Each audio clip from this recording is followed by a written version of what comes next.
Budget की बात कर रहे थे, रेवेन्यू कैपिटल। रेवेन्यू के अंदर भी दो पार्ट होते हैं, incoming money and outgoing money. ये जो इनकमिंग मनी है, रेवेन्यू रिसीप्ट्स, उसके टू पार्ट्स होते हैं, टैक्स एंड नॉन टैक्स। अब ये नॉन टैक्स रेवेन्यू क्या होता है उसकी कुछ बात करते हैं। नॉन टैक्स रेवेन्यू के अंदर मेजर हेड्स रहते हैं, investment, service income and grants. देखते हैं, इन्वेस्टमेंट मतलब सरकार ने ही किसी जगह पे निवेश किया है और उसके ऊपर उनको जो आमदनी होती है उसको हम यहाँ पे नॉन टैक्स रेवेन्यू में गिनेंगे, रिसीप्ट में गिनेंगे। इसमें क्या क्या होता है, स्टेट बैंक ऑफ इंडिया है, वहां पर मेजोरिटी शेयर होल्डर है सरकार। तो जब भी स्टेट बैंक ऑफ इंडिया को मुनाफा हुआ तो वो क्या करेगी, उसका डिविडेंड डिस्ट्रीब्यूट करेगी। तो वो सरकार जो को इस प्रकार से जो भी डिविडेंड मिलता है, उसी प्रकार LIC वाले जो डिविडेंड देंगे ये सब सरकार को जाएगा, वो बोलेंगे नॉन टैक्स रेवेन्यू। इसके अलावा भारत सरकार ने ही अन्यों को जब लोन दिया होता है, फॉरेन गवर्नमेंट्स को या फिर अपनी राज्य सरकारों को, तो वो लोन के ऊपर वो क्या देंगे, सामने वाले ब्याज देंगे। तो ब्याज की जो भी आई हुई, ये भी एक प्रकार का इन्वेस्टमेंट पे आपको इनकम हो रही है नॉन टैक्स रेवेन्यू में। सेकंड होती है सर्विस इनकम। सर्विस इनकम के एग्जांपल, ये ministry of information and broadcasting ये एक इंडिया ईयर बुक निकालते हैं, तो उससे जो भी पैसा कमाए, ये भी एक प्रकार से क्या होना है, कुछ प्रोडक्ट बनाए या फिर कुछ सर्विस दे रहे हैं, ये पैसा उन्हें मिला। उसी प्रकार से CSIR, इसरो, ये सब ने कई टेक्नोलॉजी का पेटेंट करवाया होता है और प्राइवेट वालों को यूज करने देते हैं, तो वो उसका जो पेमेंट मिलता है पेटेंट का। फिर ये जो भी सर्विसेज ये CISF वाले एयरपोर्ट सिक्योरिटी देते हैं, तो उनको जो भी इससे आई हुई, मतलब सरकार खुद ही कुछ बना रही है, कुछ बेच रही है, उससे जो उनको पैसा मिलता है, ये हम नॉन टैक्स रेवेन्यू में गिनते हैं। और थर्ड होता है ग्रांट्स। देखिए, दो चीजें होती हैं, एक तो होता है लोन, दूसरा होता है ग्रांट। तो जब कोई विदेशी सरकार या कुछ ऑर्गेनाइजेशन हमें ग्रांट में पैसे देते हैं, अनुदान, मतलब एक प्रकार से खैरात जो हमने वापस नहीं करना है, उसे हम क्या करेंगे, नॉन टैक्स रेवेन्यू में, समझे आप। लेकिन यदि लोन में हमने पैसा लिया तो लोन का जो भी प्रिंसिपल होगा वो कहां पे हम गिनेंगे, कैपिटल रिसीप्ट में गिनेंगे, यहां नहीं गिनेंगे। ओके, आगे तो यहाँ पे क्या सबसे ज्यादा कहां से आय होती है, डिविडेंड में सबसे ज्यादा, दूसरे नंबर पे services, third interest, external grant और यूनियन टेरिटरी वाले जो पैसे देते हैं। खैर यहाँ पे देखना ये है कि सर्विसेज में इस बार सरकार को ये आशा है कि हम जो खुद गुड्स एंड सर्विसेज प्रोड्यूस करते हैं उसमें हम ज्यादा पैसा कमाएंगे, तो ये नंबर 1 हो जाएगा। आगे अभी हम बात करेंगे रेवेन्यू एक्सपेंडिचर। इनकम यहां से होगी, लेकिन सरकार वो जो खर्चा करेगी वो कहां जाता है, खासकर उसका असेंडिंग डिसेंडिंग ऑर्डर, ये सब। रेवेन्यू एक्सपेंडिचर में सबसे ज्यादा सरकार पैसा कहां पे बेचती है, तो देखिए सरकार ने जो पहले से लोन ली है उस पर उन्हें भी ब्याज देना होगा, राइट। तो ये पूरा जो ब्याज इंटरेस्ट पेमेंट होता है उसमें सरकार सबसे ज्यादा खर्चा उसमें चला जाता है। तो इस प्रकार का जो भी लोन लिया है, दो सोर्स से होता है, अपना इंटरनल, ये RBI के मार्फत जो GSEC एंड ट्रेजरी बिल वगैरह का सेल हुआ, और दूसरा होता है एक्सटर्नल, जो हमने बाहर से किया। MCQ के लिए याद रखिए कि सबसे ज्यादा हमने लोन कहां से अरेंज किया है, इंटरनल से। यहाँ से भारत में से ही सरकार ने उधारी में ज्यादा पैसा, बाहर से लोन तो हमने कम लिया है। तो सबसे ज्यादा इसका लोन पर जो ब्याज देते हैं उस पे सबसे नंबर 1 वहां पे जाता है खर्चा अपना। सेकंड नंबर क्या होगा बोलिए, सब्सिडीज, दूसरे नंबर पे। Third defence, fourth pension, fifth state को जो ग्रांट्स दी जाती है, आप समझे, ग्रांट्स का जो पैसा दिया, ये सब रेवेन्यू में गिनेंगे। इन शॉर्ट रेवेन्यू में वो चीजें एक्सपेंडिचर में गिनी जाती है जो प्रोडक्टिव नहीं है। अगर प्लान मतलब कुछ कैपिटल एसेट के लिए दिया गया हो तो वो अलग से वहां पे गिनेंगे कैपिटल पार्ट में। रेवेन्यू ग्रांट्स जो दी गई वो सब यहाँ पे आएंगी। तो जो असेंडिंग डिसेंडिंग ऑर्डर में क्या सबसे ज्यादा जाएगा, इंटरेस्ट पेमेंट, सेकंड सब्सिडीज बोलिए, third fourth pension and fifth grant. Okay, कई बार लोग कंफ्यूज हो जाते हैं, तो आप समझिए ऊपर से कुछ पैसा आ रहा है बाहर से, ओबामा भेज रहे हैं, यूनियन गवर्नमेंट एंड नीचे स्टेट गवर्नमेंट। एक होता है रेवेन्यू पार्ट, दूसरा कैपिटल। ओके, तो जो ग्रांट्स में पैसे आए, जो डोनेट कर दिया आपको, वापस आपने नहीं देने हैं, वो पूरा कहाँ गिनेंगे हम, रेवेन्यू में। और उसके ऊपर भी जो आपने, उसके अलावा आपने को जो भी लोन मिला है उस पर आपने जो ब्याज देना है वो कहाँ गिनेंगे हम, रेवेन्यू में। ओके, लेकिन आपने जो भी लोन लिया उसका जो प्रिंसिपल आपके हाथ में आया वो सब कहाँ गिनेंगे हम, कैपिटल पार्ट में। और अब जब वो प्रिंसिपल वापस करेंगे तो एक्सपेंडिचर भी वो कौन सा होगा, कैपिटल में जाएगा, वो याद रहेगा। और दूसरा कि जो चीज इनके लिए एक्सपेंडिचर है वो इनके लिए क्या होगा, इनकम होगा, समझे आप। यदि ये लोन दे रहे हैं इनके लिए वो हुआ कैपिटल एक्सपेंडिचर, लेकिन इनके हाथ में आया तो क्या होगा, कैपिटल रिसीव्ड। ठीक है, तो इस प्रकार का हमने जो देखा रेवेन्यू एक्सपेंडिचर। अब इसके अंदर भी सब्सिडीज, इसका अलग से हमने याद करना है कि कौन से में सबसे ज्यादा जाता है, कौन से में कम। सबसे ज्यादा सब्सिडीज कौन से सेक्टर में जाती है? फूड सेक्टर में। सेकंड फर्टिलाइजर, और फर्टिलाइजर के अंदर भी यदि यूपीएससी ने कसम खा ली है कि आज हम नहीं छोड़ेंगे, और इसका भी अगर असेंडिंग डिसेंडिंग पूछा जाए तो क्या होगा? फर्टिलाइजर सब्सिडी में सबसे ज्यादा कहाँ जाती है? यूरिया में जाती है। सेकंड नंबर, वो भी डोमेस्टिक जो मैन्युफैक्चर हुआ उस वाले यूरिया में सबसे ज्यादा जाती है। दूसरे नंबर पे ऐसे डी कंट्रोल फर्टिलाइजर यूरिया के अलावा जो नाइट्रोजन एंड पोटेशियम वगैरह के, उन पे जाती है। And third number imported urea पे जाती है। ये तीन फर्टिलाइजर के अंदर असेंडिंग डिसेंडिंग। उसके आगे फ्यूल सब्सिडी है थर्ड नंबर पे। ओवरऑल प्रोविजंस कितने हैं एब्सोल्यूट फिगर में देखना हो तो? इंटरिम बजट में कुछ दिया था, और ये जो नया मोदी सरकार ने बजट दिया, तो फूड सब्सिडीज के अंदर तो पहले बोला था कि हम 1.15 लाख करोड़ देंगे, तो वो तो उतना ही रखा है, और उसके अंदर भी ज्यादा से ज्यादा पैसा दिया जाएगा फूड सिक्योरिटी एक्ट को इम्प्लीमेंट करने के लिए, 88,000 crore rupees. Second number fertiliser, तो इंटरिम बजट से थोड़ा यहाँ पे एलोकेशन ज्यादा किया है। जहां तक फ्यूल सब्सिडीज है वो तो पहले जितनी ही रखी है। आपने इकोनॉमी के अंदर सारे नंबर्स याद नहीं करने, लेकिन कुछ कुछ आपको याद होने चाहिए ताकि मेंस और एसए एंड स्पेशली इंटरव्यू में आप बोल सकें। तो एक फूड सब्सिडी का नंबर आप याद करेंगे, कितना है? 1.50 लाख करोड़, और टोटल सब्सिडी कितनी है? करीब 2.5 लाख करोड़। ये आप नंबर याद रखिए, 2.5 लाख करोड़ टोटल सब्सिडी में जाता है, और इसमें फूड सब्सिडी में 1.15 लाख जाता है। कुछ नंबर्स याद रखने हैं। अभी ये जो सब्सिडी है उसके अंदर क्या रिफॉर्म्स की जरूरत है? हम वापस आते हैं इकोनॉमिक सर्वे पे। इकोनॉमिक सर्वे ने इसमें क्या प्रोविजंस दिए कि हमने सब्सिडी को कैसे रिफॉर्म करनी है? फर्स्ट, वो बोलते हैं कि सारी सब्सिडी पुअर को नहीं जाती है। दूसरा, वो बोलते हैं कि फूड और फर्टिलाइजर पे जो भी सब्सिडी जाती है उसके कारण सप्लाई साइड में रिसोर्स डिस्ट्रीब्यूशन गड़बड़ हो जाता है। समझते हैं कंसेप्ट? मान लीजिए एक समय में सभी किसान केवल गेहूं उगा रहे हैं और बाजार में टमाटर की डिमांड बढ़ गई, तो यदि फ्री मार्केट इकोनॉमी है तो क्या होना चाहिए कि यदि टमाटर की डिमांड बढ़ी तो कुछ किसानों ने अपने जो भी रिसोर्सेज हैं, वो जो डीजल पंप सेट चलाते हैं, फर्टिलाइजर है, खुद मेहनत करते हैं, वो सारे रिसोर्स कहाँ लगाने चाहिए? टमाटर के प्रोडक्शन में, राइट? लेकिन ऐसा नहीं हो रहा है। क्यों नहीं हो रहा है? क्योंकि सरकार सब्सिडी देती है। देखिए, एक किसान क्या सोचेगा कि यदि मैं गेहूं उगाऊंगा तो मुझे मिनिमम सपोर्ट प्राइस मिलता है, मतलब मेरी इनकम तो अश्योर है। सेकंड, क्रॉप इंश्योरेंस भी उस पर होता है और उस पर भी स्कीम होती है, तो यदि मानसून अच्छा नहीं आए तो भी मुझे पैसे मिल रहे हैं। यदि टमाटर में वो जाएगा तो बहुत सारी प्रॉब्लम्स है। एक तो ट्रांसपोर्ट ठीक नहीं है, बिगड़ जाएंगे रास्ते में। दूसरा, स्टोरेज की, कोल्ड स्टोरेज वगैरह की सुविधा नहीं रहती। एपीएमसी में वो मिडल मैन का न्यूसेंस है, उस कारण से किसान टमाटर की तरफ नहीं जाएगा। सेकंड, डीजल सब्सिडी इसको मिलती है तो डीजल पंप सेट वो चलाएगा और उसमें से वाटर इरिगेशन के लिए। फर्टिलाइजर, इलेक्ट्रिसिटी भी अब तो काफी राज्यों में फ्री दी जाती है, फर्टिलाइजर पे सब्सिडी है। अगर एक एंटरप्रेन्योर होता तो वो क्या सोचता कि मुझे जितना भी खर्चा कम हो जाए उस प्रकार से मैं प्रोडक्शन करूं, लेकिन यहाँ तो उसे ऐसी चिंता नहीं है। क्यों?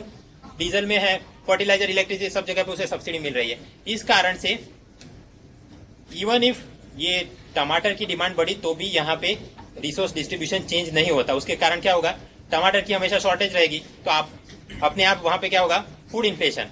और टमाटर छोड़िए, ये आपको सबसे ज्यादा दिखेगा पल्सिस में, जो दाल, उड़द दाल वगैरह में, वहां पे प्रोडक्शन नहीं बढ़ा है। एडिबल ऑयल के रिलेटेड वहां भी प्रोडक्शन नहीं बढ़ता है। इसका कारण क्या है?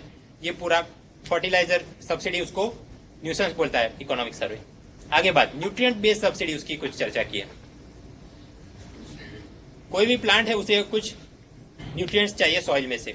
आइडियल रेशियो होता है कि उसको नाइट्रोजन 4, फॉस्फोरस 2 एंड पोटेशियम 1, 4:2:1 के रेशियो में चाहिए सॉइल के अंदर से, तो वो मैक्सिमम ग्रोथ दिखाएगा। लेकिन सरकार जो सब्सिडी देती है उसके कारण ये रेशियो गड़बड़ा जाता है। कैसे? 2010 के अंदर सरकार एक न्यूट्रिएंट बेस्ड सब्सिडी लाई, मतलब कोई fertiliser company mix and match करना चाहती है कि इन तीनों के अलग अलग कॉम्बिनेशन बना के कुछ फर्टिलाइजर बनाया आपके सॉइल के रिक्वायरमेंट के हिसाब से, राइट? तो इस प्रकार की भी जो भी फर्टिलाइजर है उस पर भी सरकार सब्सिडी देगी, लेकिन जितना आपने क्वांटिटी यूज किया इन तीन चीजों का, उसके हिसाब से आपको सब्सिडी दी जाएगी। यह था न्यूट्रिएंट बेस्ड सब्सिडी स्कीम। लेकिन सरकार ने एक भूल ये की कि उसमें यूरिया को नहीं लागू किया, यूरिया को अलग रखा है। तो इसके कारण यूरिया में एक होता है कि ये न्यूट्रिएंट बेस्ड सब्सिडी वालों को टाइम से पेमेंट नहीं दिए जाते और यूरिया वालों को टाइम से पेमेंट मिलते हैं, उनको चीप। उसके कारण किसान को एक तो यूरिया चीप मिल रहा है, आसानी से मिल रहा है, तो स्वाभाविक है किसान क्या यूज करेंगे, ज्यादा यूरिया। और यूरिया में रहता है नाइट्रोजन, तो आइडियल उसके कारण जो यूरिया बहुत एक्सेसिव यूज हो रहा है, आइडियल रेशियो ये होना चाहिए 4:2:1, लेकिन रियल लाइफ में ये रेशियो हो गया है 8:3:1। मतलब नाइट्रोजन जितना चाहिए उससे भी डबल यूज किया जा रहा है। तो आप समझते हैं कि मार्जिनल यूटिलिटी तो बढ़ेगी नहीं। ऐसा नहीं कि अगर नाइट्रोजन डबल कर दिया तो वो प्लांट डबल हो जाएगा, राइट। तो ये सब क्या हो रहा है, एक प्रकार से बर्बादी हो रही है और इसके कारण जो सॉइल के अंदर भी पॉल्यूशन हो जाता है, फिर वो ग्राउंड वाटर में पेनिट्रेट कर देता है, वहां भी पॉल्यूशन। आगे कि ये यूरिया की बहुत डिमांड बढ़ गई तो कंपनियों ने यूरिया प्रोडक्शन भी बढ़ा दिया, तो उसके हिसाब से कोल और गैस की डिमांड भी उन्हें चाहिए, लेकिन वो नहीं मिल रहा है, तो फिर एक विशेष साइकिल क्रिएट हो गई। इसके कारण यूरिया, क्योंकि डोमेस्टिक मैन्युफैक्चरिंग नहीं बढ़ा, तो फिर सरकार ने क्या करवाना होगा, बाहर से इंपोर्ट करवाना पड़ेगा, और बाहर से आप यूरिया इंपोर्ट कराएंगे तो अपने आप आपका करंट अकाउंट डेफिसिट भी बढ़ जाएगा। ये सारे प्रॉब्लम्स है। जो subsidy issues related to farm subsidies आपका मेंस में टॉपिक है, वहां पे आपको मुद्दे चाहिए तो ये रहे। आगे की बात उसने की कि सब्सिडी के अंदर जो लीकेज हो रहा है, नॉन टारगेटेड सब्सिडीज वगैरह, कि सारी सब्सिडी गरीबों को नहीं पहुंच रही। क्यों? कुछ उसने नंबर दिए कि स्टडी कि ऊपर से एफसीआई यदि 2.5 किलो अनाज भेजेगा तो गरीब के हाथ में केवल 1 किलो आएगा, जैसा वो राजीव गांधी ने बोला था 1 रुपया भेजेंगे 25 पैसा, या ऐसा ही इसने भी बोला है। सेकंड कि जो डीजल पे सब्सिडी दी जाती है, एलपीजी पे सब्सिडी दी जा रही है, उसके अंदर अमीरों को ज्यादा फायदा हो रहा है गरीबों के अनुपात में। बोलता है कि richest 10% get 7 time more benefit than poorest. मतलब कि एक प्रकार के नॉन टारगेटेड सब्सिडी, गरीबों को तो उससे फायदा हो ही नहीं रहा है। और क्योंकि फ्यूल सब्सिडी आप दे रहे हैं तो उसके कारण लोग क्या करते हैं, उनको डीजल वगैरह सस्ता लगेगा, पेट्रोल सस्ता लगेगा, तो वो फ्यूल एफिशिएंट कार की तरफ नहीं जाएंगे, अपना यूज कम नहीं करेंगे, पब्लिक ट्रांसपोर्ट यूज नहीं करेंगे, और इसके कारण फ्यूल की डिमांड बढ़ती जाएगी और करंट अकाउंट डेफिसिट और बढ़ता जाएगा। रिफॉर्म्स क्या करना है, इकोनॉमिक सर्वे ने यह कहा है कि यूनियन ने सारे पैसे जो भी सब्सिडी में देने हैं वो स्टेट को दे, और स्टेट वाले उसके हिसाब से सभी बेनिफिशियरीज को vouchers they they. For example food voucher, तो फिर वो चाहे उस दुकान में जाके फूड वाउचर के रिटर्न में जो भी उसके चाहिए चीज खरीद सके। इस प्रकार का रिफॉर्म इसने सजेस्ट किया। उसके अलावा वो ये direct cash transfer, unique identity, Aadhaar card, ये सब भी बातें चलाई गई हैं। हम यहाँ थे एक्सपेंडिचर पे, और उसके अंदर ये सब्सिडी और उसके अंदर डिसेंडिंग ऑर्डर, उसमें क्या रिफॉर्म की आवश्यकता है वो बात कर रहे थे। आगे ये तो टॉप 5 की, यहाँ सारा पैसा इन चीजों पे जाता है। इसके अलावा भी बहुत सारी सर्विसेज या चीजें होती है जिसपे सरकार खर्च करती है। कौन कौन सी? रेवेन्यू एक्सपेंडिचर में आती है। 3 ऑर्गन्स ऑफ स्टेट की पार्लियामेंट है, प्रेसिडेंट है, एग्जीक्यूटिव, जुडिशरी, इन सबका भी जो भी लाइट बिल, टेलीफोन बिल, ये सब का खर्चा। मिनिस्ट्री ऑफ एक्सटर्नल अफेयर, जब भी कोई फॉरेन डेलीगेशन वगैरह आता है उनको एंटरटेन करने के लिए जो भी खर्चा होता है। फिर सरकार टैक्स कलेक्ट करती है तो टैक्स कलेक्ट करने का भी खर्चा आता है। समझे आप, इनकम टैक्स इंस्पेक्टर वगैरह का आपने देखा तो पगार देना है, पूरा डेटाबेस मैनेजमेंट करना है, कंप्यूटर, ये सब, तो उसका जो भी टैक्स कलेक्शन का खर्चा वो भी आप गिनेंगे, रेवेन्यू एक्सपेंडिचर में गिनेंगे। फिर सारी सोशल सर्विसेज, ये हेल्थ, एजुकेशन, ब्रॉडकास्ट, डीटी वाला चलता है, एम्स वाला चलता है, इन सबको जो पैसे दिए जाते हैं। इकोनॉमिक सर्विस, ये एग्रीकल्चर रिसर्च के रिलेटेड, पावर के सेक्टर में। पोस्टल डेफिसिट, पोस्ट डिपार्टमेंट को जो भी घाटा होता है तो स्वाभाविक है कौन भरेगा, सरकार भरेगी, तो वो पूरा रेवेन्यू एक्सपेंडिचर है।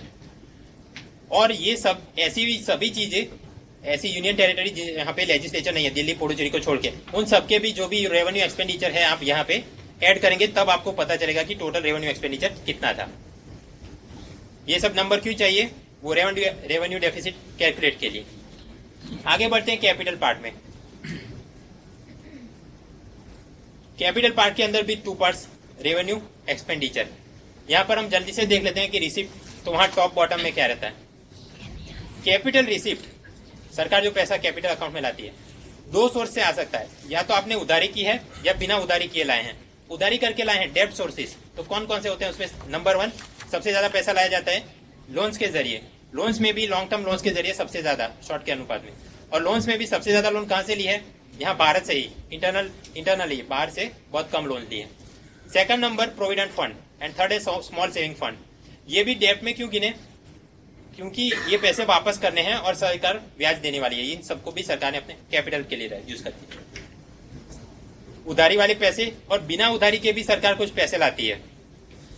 फॉर एग्जाम्पल, पहले किसी को लोन दिया था तो उस पर जो ब्याज मिल रहा है वो तो हमने रेवेन्यू में कैलकुलेट किया, लेकिन उसने जब वो पूरा प्रिंसिपल आपको रिटर्न किया तो लोन प्रिंसिपल आपको जो मिला उसे बोलते हैं लोन रिकवरी वाला। उसके अलावा डिसइन्वेस्टमेंट, किसी निगम का आपके शेयर बेच दिया और जो पैसे आपके हाथ में आए वो डिसइन्वेस्टमेंट वाले, वो भी क्या है? नॉन डेब्ट रिसिप्ट। एमसीक्यू में बना के आपको क्या करेंगे कि which of the following are non डेब्ट रिसिप्ट्स और नॉन डेब्ट कैपिटल रिसिप्ट, और फिर 3 तो 4 आपको नाम दिए तो फिर आपको पता होना चाहिए classification. Capital expenditure, capital expenditure के 2 पार्ट्स बनते हैं, plan, non plan. Plan expenditure में डिसेंडिंग ऑर्डर में सबसे ज्यादा पैसा जाता है सेंट्रल प्लान में, दूसरा स्टेट में, थर्ड यूनियन टेरिटरी वाली में। नॉन प्लान एक्सपेंडिचर तो डिफेंस रिलेटेड जो भी कैपिटल एक्सपेंशन करना है, कुछ मशीनरी वगैरह फैक्ट्री बनाई, उसके अलावा सरकार जो लोन देती है वो भी एक प्रकार का कैपिटल एक्सपेंडिचर है। तो ऐसी अगर डिसेंडिंग ऑर्डर में बनाना हो तो पब्लिक सेक्टर अंडरटेकिंग्स, उसके बाद foreign countries and third number पे स्टेट्स को दिया जाता है। तो ये जो लोन दी वो भी एक प्रकार का नॉन प्लान कैपिटल एक्सपेंडिचर है। क्लासिफिकेशन में एमसीक्यू जो बना के पूछते हैं तो याद रखना है।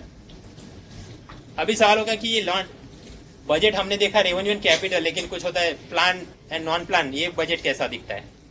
देखिए ये बजट अपना ट्रेडिशनल होता है, रेवेन्यू पार्ट, कैपिटल पार्ट, और उन दोनों के अंदर हमने सब पार्ट बनाए, incoming money, outgoing money, incoming money, outgoing money. लेकिन 87 के बाद से सिस्टम उन्होंने थोड़ा बदल दिया कि बजट के अंदर वो दिखाते हैं total received and total expenditure, कुल कितना पैसा है, कुल कितना गया, और फिर वहां पे उन्होंने क्लासिफिकेशन बनाया कि टोटल पैसा जितना है तो उसमें रेवेन्यू सोर्स से कितना आया, कैपिटल सोर्स से कितना है, और फिर रेवेन्यू में तो आप जानते हैं फिर 2 पार्ट पड़ेंगे, राइट, वो direct, indirect and non taxable वगैरह। जो टोटल एक्सपेंडिचर है सरकार का कुल खर्च, उसमें 2 पार्ट्स बना दिए इन्होंने, plan expenditure and non plan expenditure. और नॉन प्लान एक्सपेंडिचर के अंदर वापस यही रेवेन्यू एक्सपेंडिचर, कैपिटल एक्सपेंडिचर, मतलब पूरा जो कंपोनेंट्स थे वो तो वही के वही है, केवल जो अरेंजमेंट था थोड़ा बदल दिया है। खैर, अब सवाल ये होगा कि 87 में ऐसा कुछ किया था तो उनकी ये इंटेंशन रहा होगा कि ऐसा कुछ करने से कुछ सुधार आ जाएगा, कुछ बजट से आउटपुट अच्छे मिलेंगे। लेकिन इतने सालों में हमने देखा है कुछ पैसे तो लाखों करोड़ों भेजे जाते हैं, लेकिन उससे कुछ प्रोग्रेस दिखती नहीं है। तो इसके अनुसंधान में इकोनॉमिक सर्वे ने क्या रिफॉर्म सजेस्ट किए हैं कि ये बजट मेकिंग प्रोसेस को ही हमने कुछ रिफॉर्म कर दे, ताकि बजट के जरिए कुछ अच्छा हमें अचीवमेंट दिख सके। इस प्रकार के सारे जो पॉइंट्स हैं हम वो देख लेते हैं। Reforms in budget making process. First, हाल के समय में किसी डिपार्टमेंट को पैसे मिलते हैं तो वो कितने पैसे मिलेंगे ये 2 अलग अलग लोग डिसाइड करेंगे। कि नॉन प्लान एक्सपेंडिचर जो होता है, staff salary and light bill, phone bill वगैरह, वो कौन डिसाइड करेगा? Finance ministry. और प्लान एक्सपेंडिचर वो कौन डिसाइड करेगा? Planning commission. तो इसके कारण 2 अलग अलग जगह पे एक्सपर्ट अलग अलग कैलकुलेशन चला रहे हैं। इसके कारण जो रिसोर्स एलोकेशन होगा वो सब ऑप्टिमल है। अकाउंटेबली जैसा कुछ है नहीं। अगर आपको कुछ प्लान का टारगेट दिया गया और वो अचीव नहीं हुआ तो उसके लिए कौन जिम्मेदार है? तो ये डिफ्यूज्ड अकाउंटेबिलिटी हो गई। इसका क्या हल निकालना चाहिए? इकोनॉमिक सर्वे ये बोलता है कि पूरी budget making process finance ministry के अंदर ही होनी चाहिए, कि फाइनेंस मिनिस्ट्री खुद तय करे कि प्लान एक्सपेंडिचर में कितना देना है, नॉन प्लान एक्सपेंडिचर में कितना देना है, और फिर उस हिसाब से रिफॉर्म बजट बनाया जाए। आगे बात, बजट बना के ठीक है करोड़ों रुपए आपने दे दिए लेकिन कुछ प्रोग्रेस नहीं देखा, तो रिफॉर्म करने के लिए उसने सजेस्ट किया है फीडबैक लूप। फीडबैक लूप में उसने कैसे करेंगे? आप किसी डिपार्टमेंट को, अब फाइनेंस मिनिस्ट्री खुद ही नक्की करे कि उसको प्लान में कितना देना है, नॉन प्लान में, उस प्रकार से बजट एलोकेशन किया। पूरा साल डिपार्टमेंट काम करता है और पूरा जो काम करता है तो उसका एक रिपोर्ट कार्ड बनाया जाएगा किसी इंडिपेंडेंट अथॉरिटी के द्वारा, और वो रिपोर्ट कार्ड देखने पर फाइनेंस मिनिस्ट्री फिर अगले साल के लिए तय करेगी कि हमने स्कीम में क्या सुधार करने, इस डिपार्टमेंट को ज्यादा पैसे देने चाहिए या कम पैसे देने चाहिए, ये हम तय करेंगे। तो इस प्रकार से क्या हुआ, एक फीडबैक लूप बन गया। आपने कुछ बनाया, रिपोर्ट कार्ड मिला, उसके हिसाब से आपने वापस रिफॉर्म लिए। तो इस प्रकार का फीडबैक लूप बनाना है हमने। फीडबैक लूप बनाने के लिए इकोनॉमिक सर्वे ने रेकमेंड किया है कि आपने एक इंडिपेंडेंट एजेंसी यूज करनी है। एग्जाम्पल उसने दिया है OECD जो है, organisation for economic and cooperation and development. ये लोग भी स्कूल परफॉर्मेंस को मेजर करने के लिए अलग से एक इंस्टीट्यूट बनाए, उसको बोलते हैं program for international student assessment, PISA. Up to class 10 के स्टूडेंट का ये लोग को एनालिसिस करते हैं, मैथ्स और साइंस के अंदर कितने वो अच्छे हैं। तो ये एक इंडिपेंडेंट एजेंसी रिपोर्ट कार्ड दे रही है। तो इसी प्रकार की हमने भी कुछ सिस्टम बनानी चाहिए हर सेक्टर में, और उनसे रिपोर्ट कार्ड मिले उस प्रकार से फीडबैक लूप हम चलाएंगे। आगे बात, उसने एक रेकमेंड किया है नया प्रोडक्टिविटी कमीशन बनाया जाए, इकोनॉमिक सर्वे ने रेकमेंड किया है। ये एक स्टैट्यूटरी बॉडी होगी, मतलब सरकार ने कुछ कानून पास करवाना है। ये प्रोडक्टिविटी कमीशन का काम क्या होगा, सभी लॉज रेगुलेशन प्रोसेसेस इनको हमेशा रिव्यू करता रहे और उसके हिसाब से सुधार बताए जाएं। उसने अपने रिपोर्ट कार्ड, वो भी रिपोर्ट कार्ड अपने देंगे, और जो भी रिपोर्ट उसके रिकमेंडेशन है वो पूरे पब्लिक डोमेन में रखे जाएंगे। ऐसा करने की आवश्यकता क्यों है, सभी एडवांस इकोनॉमी के अंदर ऐसे प्रोडक्टिविटी कमीशन हैं। अब तक अपनी सभी सरकारों ने क्या किया है, पीसमील अप्रोच रहा है कि वो 91 के अंदर बैलेंस ऑफ पेमेंट क्राइसिस हुई तो फिर आपने एलपीजी रिफॉर्म लिए, फिर ये सब प्राइम क्राइसिस हुई तो कुछ और रिफॉर्म लिए, फिर आगे आपने एफटीआई में कुछ कुछ रिफॉर्म लेते रहते हैं। ऐसा नहीं, पीसमील नहीं, कंटिन्यूअसली रिफॉर्म प्रोसेस को आपने इंस्टीट्यूशनलाइज करना है। कैसे, ये प्रोडक्टिविटी कमीशन बना के।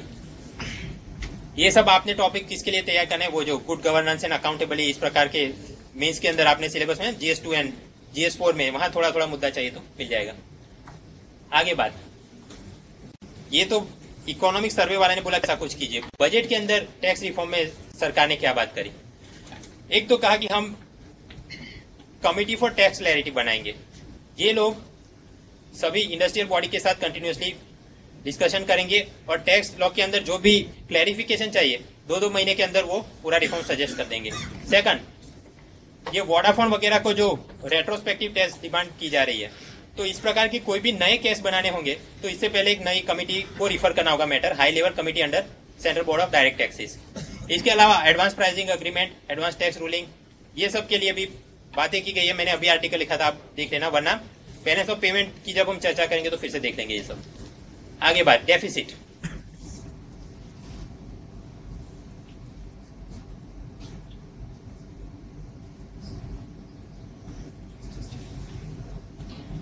डेप्ट एंड डेफिसिट की फॉर्मूला, फिगर एंड फिजल रिफ्रेशन, ये सब क्या है कंसेप्ट देख लेते हैं। पहले तो डेप्ट चीज क्या है, हमने देखा कि सरकारी पैसा 3 जगहों पे होता है, कहाँ, consolidated fund, public account and contingency fund. तो इसमें जो पैसा आपने वापस देना है कंसोलिडेटेड फंड के जरिए, वो सारा उसको बोलते हैं पब्लिक डेप्ट। पब्लिक अकाउंट के जरिए जो आपने पैसा परत करना है उसको बोलते हैं अदर लाइबिलिटीज। और टोटल लाइबिलिटी आपकी क्या हुई, उन दोनों को प्लस कर दीजिए तो समझे आप। पब्लिक डेप्ट का पेमेंट कहां से होगा, कंसोलिडेटेड फंड से होगा। इसके अलावा अदर लाइबिलिटी यहाँ, और फिर तो एमसीक्यू के लिए आप याद ये रखिए, फॉर्मूला क्या होगा, total liability equals this plus this. वो आपको उल्टा करके देगा कि पब्लिक डेप्ट इक्वल्स टोटल लाइबिलिटी वत्ता अदर लाइबिलिटी, ये गलत है। आगे बात, अलग अलग जो डेफिसिट होती है, बजट डेफिसिट, प्राइमरी फिजल, ये सब कैसे कैलकुलेट करेंगे। सबसे पहले करते हैं बजट डेफिसिट कैलकुलेट करते हैं। बजट डेफिसिट कैसे कैलकुलेट करेंगे, तो ये तो आसान है। टोटल आपकी इनकम कितनी है और टोटल एक्सपेंडिचर कितना है, इन दोनों का आप डिफरेंस ले लीजिए तो बन जाएगा बजट डेफिसिट। बजट डेफिसिट के यहाँ पे मैंने नंबर लिखे हैं। सबसे पहले टोटल रिसिप्ट, आमदनी आपकी कितनी है, और टोटल एक्सपेंडिचर ये कितना है। अब यहाँ से आप यदि बजट डेफिसिट निकालने जाए तो मिलेगा 0 मिल जाएगा। क्यों, जितनी टोटल रिसिप्ट है उसके सामने उतना टोटल एक्सपेंडिचर है। तो ये कैसे हो गया, बजट डेफिसिट 0 कैसे हो गई, इसका कारण है, याद कीजिए, जब भी आप लोन लेंगे तो लोन की जो प्रिंसिपल आपको मिलती है वो क्या है, कैपिटल रिसिप्ट है, इनकमिंग मनी एक प्रकार से। तो मतलब कि जितना भी यहाँ पे घाटा है तो सरकार को क्या करना है, उसके हिसाब से उतना ही उधारी में लाना है ना पैसा। और जो भी लोन क्या उस प्रकार से आप उधारी में पैसा लगा वो तो सब आप प्लस में गिनते हैं कैपिटल पार्ट में। इसके कारण क्या होगा, 0 हो जाएगा। जहां जितना घाटा है सामने उतना आपने उधारी में ले लिया तो बजट डेफिसिट 0 हो गई। इसके आगे चल के सरकार 97 के करीब एक कमेटी बनाई, सुखमय चक्रवर्ती कमेटी। इसने फिजल डेफिसिट के बारे में कुछ कहा। क्या कहा, बजट डेफिसिट वो तो 0 है तो उसमें से क्या आपने को एनालिसिस करने मिलेगा, इसलिए नया कंसेप्ट लाए फिजल डेफिसिट। बजट डेफिसिट और उसके एडिशन में मार्केट बोरिंग, बाजार से आपने जितना उधार में पैसा लिया, इन दोनों को ऐड करें तो आपको क्या मिलेगा, फिजल डेफिसिट मिलेगा। अभी फिजल डेफिसिट तो मिल गया, लेकिन नई सरकार को ये चिंता रहेगी कि पुरानी सरकारों ने जो पहले से लोन लेके रखा है उस पर हमने तो ब्याज देना है बराबर, तो वो पोर्शन तो हम इग्नोर करें तो आगे चलेगा प्राइमरी डेफिसिट। वो कैसे मिलेगा? फिजल डेफिसिट और पुरानी जितनी भी लोन है उस पर जो ब्याज दे दिया गया या ब्याज देना है वो सब आप माइनस करेंगे तो क्या मिलेगा? Primary deficit. ये फॉर्मूला आप याद रखें। आगे इसके नंबर, फिजल डेफिसिट इज राजकोषीय खाद, प्राइमरी डेफिसिट प्राथमिक खाद। एब्सोल्यूट नंबर में सभी याद नहीं रखने, कुछ कुछ अपने को ऐसे के लिए चाहिए, इंटरव्यू के लिए चाहिए। फिजल डेफिसिट का टारगेट कितना है? इतनी है लगभग 5 लाख करोड़ से ज्यादा। और जीडीपी के परसेंटेज में बात करनी हो तो पिछले साल थी लगभग जीडीपी के 4.6% और इस साल का टारगेट अपना क्या है? जीडीपी का 4.1%। ये नंबर तो खास याद रखना है, कितना? 4.1%। ये अपना टारगेट है फिजल डेफिसिट का। प्राइमरी डेफिसिट तो इससे कम ही होगी, क्यों? क्योंकि हमने इंटरेस्ट पेमेंट को माइनस कर दिया, ये तो माइनस में है। आगे बात इफेक्टिव रेवेन्यू डेफिसिट, ये क्या है?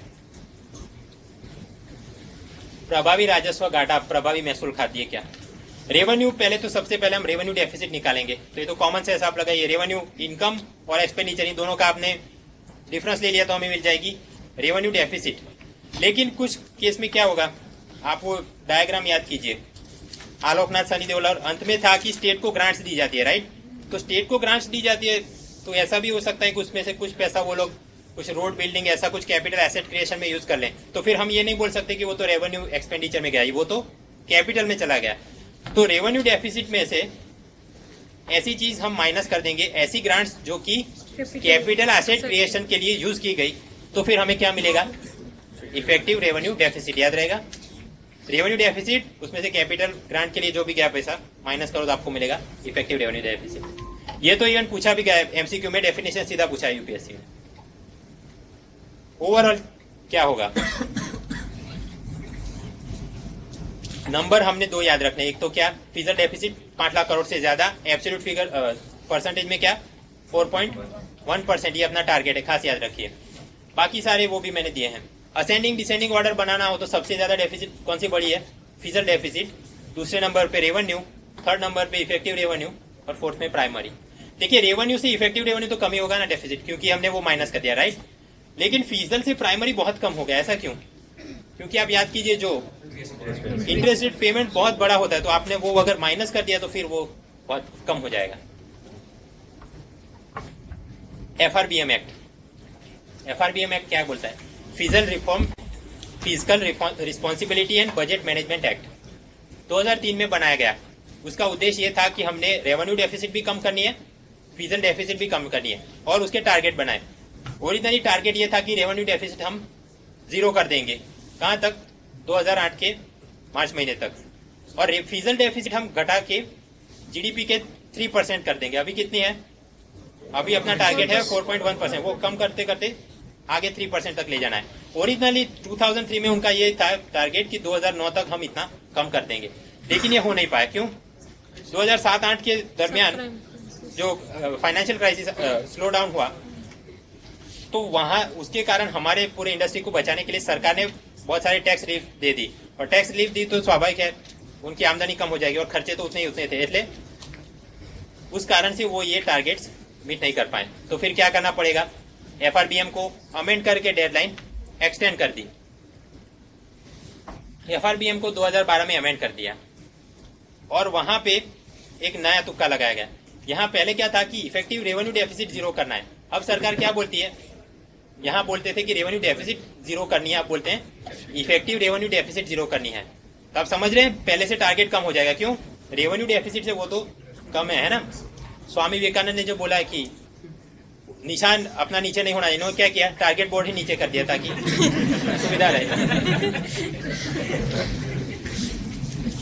दूसरा, फिजल डेफिसिट के बारे में क्या बोला?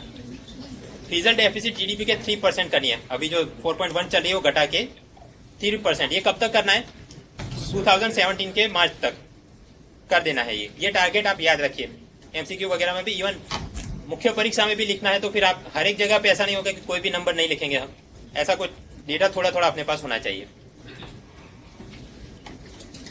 2006 में बहुत आसान एमसीक्यू पूछ लिया यूपीएससी ने कि ये fiscal responsibility and budget management act, it is concern with किसके साथ इसका नाता है? केवल फिजल डेफिसिट केवल revenue deficit, both fiscal and revenue deficit and neither, क्या जवाब होगा? C, both fiscal deficit and revenue deficit, इन दोनों के साथ इसका कनेक्शन है। आसान वाला सवाल था। लेकिन जब CAPF 2014 हुआ असिस्टेंट कमांडेंट के लिए, तो फिर यूपीएससी वालों ने तय किया कि अब हम नहीं छोड़ेंगे। देखिए सवाल ये पूछा है, CAPF 2014, अभी ये पिछले रविवार को ही एग्जाम हुआ था, पूछा ये कि इंटरिम बजट के अंदर जो डेटा प्रस्तुत किया गया उसके हिसाब से फाइनेंशियल ईयर 2014 उसका ओरिजिनल क्या होगा? बजट एस्टीमेट और फिर होगा रिवाइज एस्टीमेट। तो उसके दोनों के अंदर कौन सा वाला डेफिसिट कम नहीं हुआ है, ऐसा पूछा गया है। तो 4 आपको ऑप्शन है, revenue, effective, fizzle and primary. तो इसके लिए हमने वही डेटा फिर annual financial statement finance ministry की साइट से आप डाउनलोड करके फिर डेटा देखेंगे तो पता चलेगा कि इनमें से कौन सा वाला कम नहीं हुआ था। बजट एस्टीमेट जो फरवरी गत साल को बनाया गया और रिवाइज एस्टीमेट जो अभी हाथ में आया। तो आप देखिए फिजल डेफिसिट कम हुआ है, हाँ 4.8 से 4.6। प्राइमरी डेफिसिट हाँ ये भी कम हुआ, 1.5 से 1.3 हो गया। रेवेन्यू डेफिसिट तो उतना ही रहा, लेकिन एक चीज बढ़ी है, क्या? इफेक्टिव रेवेन्यू डेफिसिट पहले थी 1.8, ऐसा उनका टारगेट था, लेकिन वो बढ़ के 2% हो गया। तो इसका जवाब होगा इफेक्टिव रेवेन्यू डेफिसिट, उसमें कमी नहीं देखी गई। खैर सबक ये लेना है कि सभी के सवाल हम, इट इज नॉट पॉसिबल कि हम पूरा सॉल्व कर पाए, राइट? ये असेंडिंग डिसेंडिंग तो ठीक, फिर इतना पूरा डिटेल में प्रिपेयर करने जाएंगे तो बाकी कोई टॉपिक प्रिपेयर ही नहीं कर पाएंगे। लेकिन इस प्रकार के सवालों में इन शॉर्ट आपको अगर नहीं मालूम है तो फिर तुक्का मत लगाइए, छोड़ के आगे बढ़ जाइए। ट्विन डेफिसिट, ट्विन डेफिसिट तो केवल कंसेप्ट ही है। क्या होता है ट्विन डेफिसिट का मतलब? करंट अकाउंट डेफिसिट भी हाई हो और फिजल डेफिसिट भी हाई हो, तो हम क्या बोलेंगे? वो ट्विन डेफिसिट की समस्या है। इकोनॉमिक सर्वे का ये बोलना है कि नहीं, हमने पिछले कुछ सालों में इनमें कमी आई है, ट्विन डेफिसिट सिचुएशन इंप्रूव हुई है। आगे अलग अलग प्रकार के हमने देखा डेफिसिट क्या होती हैं। अब इन्हें कम कैसे किया जाए, मैनेज कैसे किया जाए, इसके अनुसंधान में इकोनॉमिक सर्वे में क्या रिफॉर्म्स बताए गए चैप्टर 2 और 3 में, देखते हैं। इन्होंने एक नया कंसेप्ट की बात की, फाइनेंशियल रिप्रेशन, वित्तीय दमन। ये क्या है? सरकार को कुछ भी पैसा चाहिए, लोन में लेना है, तो वो क्या करेंगे? गवर्नमेंट सिक्योरिटीज इश्यू करेंगे। शॉर्ट टर्म के लिए चाहे तो क्या करेंगे? ट्रेजरी बिल इश्यू करेंगे। और उसके ऊपर मान लीजिए कि वो कोई खरीदे ही नहीं तो सरकार को पैसा नहीं मिलेगा, राइट? तो सरकार क्या करेगी? SLR एक तो सिस्टम है, आपको पता है, स्टैट्यूटरी लिक्विडिटी रेशियो।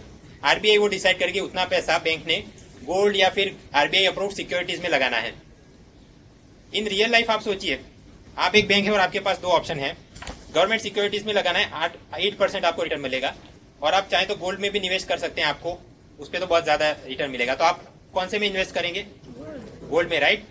तो बैंक को तो ये छूट होनी चाहिए, तो स्वाभाविक है बैंक ने तो सारे पैसे गोल्ड में डालने चाहिए SLR रिक्वायरमेंट मीट करने के लिए। लेकिन जितनी भी पब्लिक सेक्टर बैंक है वो तो सारी SLR के अंदर ही पूरा पैसा इन्वेस्ट करती है, और कभी कभी तो SLR टारगेट से ज्यादा पैसा वहां पे इन्वेस्ट किया जाता है। ऐसा क्यों? क्योंकि सभी पब्लिक सेक्टर बैंक के बोर्ड ऑफ डायरेक्टर में कौन होता है? सरकार के चहेते लोग। इसलिए वो हमेशा यही कि गवर्नमेंट सिक्योरिटी में डाले ताकि हमारा जो पैसा हमें मिल जाए और ये पब्लिक डेब्ट कम करने में हमें सुविधा मिले। उसी प्रकार LIC है, EPFO, यहाँ आपने सब्सक्राइब किया, आइडियली क्या होना चाहिए? ये लोग जहाँ पे हाई पेइंग सिक्योरिटीज है, corporate sector, blue chip company, यहाँ पे इन्वेस्ट होना चाहिए। ऐसा नहीं करते, ज्यादातर पैसा कहाँ जाता है? गवर्नमेंट सिक्योरिटीज में। यहाँ पे ऐसा क्यों हो रहा है? क्योंकि इनके मैनेजमेंट में भी सरकार के चहेते लोग रहते हैं। तो इस प्रकार से सरकार अपने लिए पैसा, अपना फाइनेंस अरेंज करने के लिए एक प्रकार से क्या कर रहा है? अपने अथॉरिटी का मिसयूज, दमन कर रही है, रिप्रेशन। इसके कारण नेगेटिव इंपैक्ट क्या होती है पूरे सिस्टम में? क्योंकि बैंक वाले और ये LIC वगैरह ऐसी चीजों में इन्वेस्ट कर रहे हैं जहां पे रिटर्न कम होता है। गवर्नमेंट सिक्योरिटीज पे रिटर्न अराउंड 8 to 9% रहता है। इसके कारण वो बहुत बड़ा रिटर्न आपको नहीं दे पाएंगे। इसलिए पब्लिक ये सोचती है कि मुझे यहाँ नहीं डालना है, मैं गोल्ड में इन्वेस्ट करता हूँ, रियल एस्टेट में जाता हूँ। इस प्रकार से पब्लिक एक बाजू चली गई तो स्वाभाविक इतना पैसा सिस्टम में कम आएगा और बिजनेसमैन को लोन में इतना पैसा कम मिलेगा, इसलिए बिजनेस एक्सपांशन कम होगा। एक इकोनॉमिक सर्वे में डेटा के जरिए समझाने की कोशिश की है कि 2012 के अंदर हाउस होल्ड ने फाइनेंशियल एसेट में लगभग 7% इन्वेस्ट किया, और उसी साल यूनियन एंड स्टेट्स ने भी GDP के 7% तक तो बोरो कर दिया। मतलब एक बाजू से जितना पैसा आया तो सामने उतना पैसा उन्होंने निकाल लिया।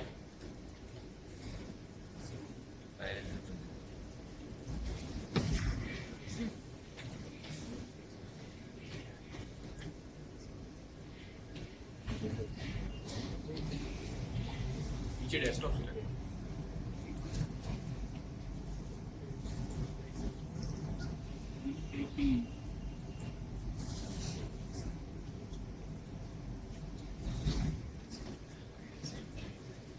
इस कारण से क्या हो रहा है, प्राइवेट सेक्टर को जो सेविंग से पैसा मिलना चाहिए कैपिटल के रूप में वो नहीं हो रहा है। उसके लिए उसने बोला रिसोर्स प्रीएम्पशन हो रहा है। उसके कारण क्या होगा, प्राइवेट सेक्टर वालों को यहाँ से पैसा नहीं मिल रहा है तो वो क्या करेंगे, एक्सटर्नल कमर्शियल बोरोइंग बाहर से पैसा लाएंगे। लेकिन फिर आपको तकलीफ ये होगी कि जब रूपी डॉलर एक्सचेंज रेट के अंदर वॉलेटिलिटी आएगी तो स्वाभाविक है अगर रुपया कमजोर हो गया तो ये अपना प्राइवेट सेक्टर को जो बाहर लोन में पैसा देना है ज्यादा पैसा देना पड़ेगा। उस कारण से जो बड़ी कंपनियां हैं वो कमजोर पड़ रही है और उन्हीं बड़ी कंपनियों की जो सब कॉन्ट्रैक्ट में छोटी कंपनियां जिन्होंने बैंक से लोन लिया है वो भी कमजोर हो रही है। तो क्या होगा, नॉन परफॉर्मिंग एसेट्स आपकी कम हो रही हैं। तो ये सब फिजिकल रिप्रेशन या फाइनेंशियल रिप्रेशन के नेगेटिव आउटकम्स रहते हैं। इसकी दवाई क्या करे, सॉल्यूशन क्या करे? इकोनॉमिक सर्वे ये बोलता है कि पब्लिक डेट मैनेजमेंट के लिए अलग से एक अथॉरिटी बनाइए, public debt management authority.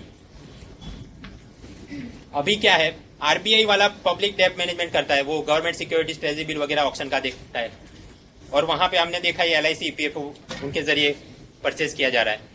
Public debt management authority government security cell तो करेगी लेकिन वॉलेंटरी बेसिस पर, किसी पर ये दबाव नहीं डाला जाएगा बैंक पर या EPFO LIC कि आप इसे खरीदिए ही। सेकंड, ये पब्लिक डेट मैनेजमेंट अथॉरिटी मतलब ये कुछ नया कंसेप्ट है ऐसा नहीं है, पहले भी कमिटीज ने इसे रेकमेंड किया है। विजय केलकर 30 फाइनेंस कमीशन इसने बोला हाँ ऐसा बनाना चाहिए। जस्टिस BN श्री कृष्णा की ये जो FSLRC है, financial sector legislative reform commission, उसने क्या बोला, आरबीआई ने केवल बैंकिंग रेगुलेशन ही देखना चाहिए और मॉनेटरी पॉलिसी रेपो रेट वगैरह, ये जो पूरा पब्लिक डेट मैनेजमेंट है अलग अथॉरिटी को दे दीजिए, PDMA को दे दीजिए। Same system Sweden, New Zealand, Germany, Denmark, इन सभी देशों में इस प्रकार की अलग अथॉरिटी है, इसलिए हमें भी बनानी चाहिए। सरकार ने कोशिश भी की थी, 2011 में एक बिल लाए, मतलब क्या उनका आशय था, स्टैट्यूटरी बॉडी बनाए, राइट, क्योंकि बिल लाए थे, लेकिन पास नहीं हुआ। फिर 2014 का जो इंटरिम बजट आया तब चिदम्बरम ने ये बोला कि ठीक है हम बिल पास नहीं करवा पाए, मतलब स्टैट्यूटरी अथॉरिटी वो नहीं बन पाई, लेकिन फिर भी एक एग्जीक्यूटिव अथॉरिटी के रूप में हम उसे खड़ा करें, जैसा वो UIDAI है, एग्जीक्यूटिव बॉडी है, राइट, उस प्रकार से हम ये PDMA बना देंगे और वो काम देखेगी 1 अप्रैल 2014, ये अपने फाइनेंशियल ईयर से वो पूरा डेट मैनेजमेंट करेगी। लेकिन ये भी नहीं हो पाया क्योंकि फिर सरकार बदल गई और जो नया इकोनॉमिक सर्वे आया वो तो रेकमेंड कर रहा है, लेकिन फुल बजट जो जेटली का है वो इसके बारे में साइलेंट है, उन्होंने कुछ नहीं कहा कि हम ऐसा कुछ करेंगे नहीं करेंगे।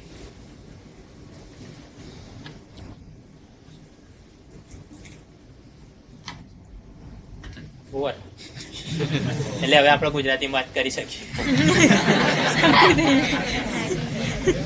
આજે આપણે શું જોયું, first chapter, second chapter, third chapter અને બજેટ જોયું, પણ સ્કીમ વગરનું બજેટ જોયું, બરાબર, ખાલી ટેક્સેશન ને ડેફિસિટ ને એ બધી વાતો કરી। તમે પોતાની રીતે શું કરવાનું છે, આમાં ખાસ વાંચવાનું છે ને, ફર્સ્ટ ચેપ્ટરમાં અસેન્ડિંગ ડિસેન્ડિંગ ઓર્ડર અને સેકન્ડ ચેપ્ટરમાં બધી ભલામણો છે, રિફોર્મ્સ રેકમેન્ડેશન, મુખ્ય પરીક્ષામાં સીધા મુદ્દા બની જવાના છે, એટલે તમે વાંચજો। બાકી આ પાવર પોઈન્ટ જોઈ લેજો, હવે કેમ કે વિડીયો બનો એટલે હું અપલોડ કરીશ અને ઇંગ્લિશ ટેક્સ્ટ વર્ઝન એમાં પાછું અમુક શું બેકગ્રાઉન્ડ બી થિયરી ને પોઈન્ટ ને એમ બનાવીને પછી સર્વેની સમરી મૂકવામાં આવશે। આના પછીનો લેક્ચર માં ખ્યાલથી આવતા મંગળવારે કંઈક ગોઠવ્યો છે, એટલે આપણે 1 2 3 કરે ને એ રીતે બાકીના ચેપ્ટર પૂરા કરતા જઈશું અને પછી એના પછીના અઠવાડિયે કંઈક ચાર કેવા લેક્ચર એમાં બાકીનું આ જ રીતે થોડા ચેપ્ટર કરીને પૂરું કરી દઈશું। બાકી બસ અફવા બજાને ધ્યાન નહીં આપવાનું ભણવામાં, પૂરું કર્યું, ચલો।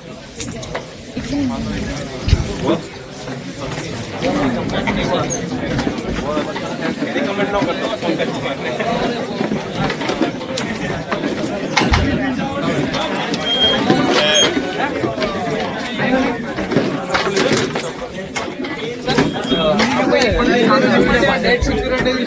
हाँ ये બધું છે ને આપણે પેલા infrastructure, urban infrastructure, smart city ને એમાં વાત કરીએ। કે યુએસ વાળું અત્યારે એ લોકો ઇમ્પ્લિમેન્ટ કરવા જાય પણ હવે રિસ્પોન્સ તો કઈ સારું નહીં આવી। એટલે આખો જે છે ને બધી સ્કીમ ના હાથે આપણે જોઈએ।